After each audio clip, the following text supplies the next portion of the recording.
Hello guys, Fidencio again with Prolocksmith. This is the second episode, how it works.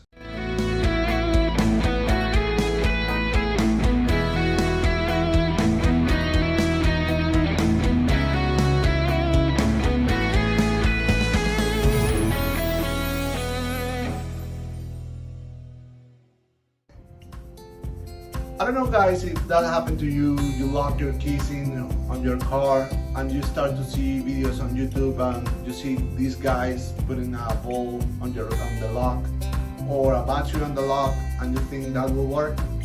No guys. Today I will explain how you unlock your car safety and without damage.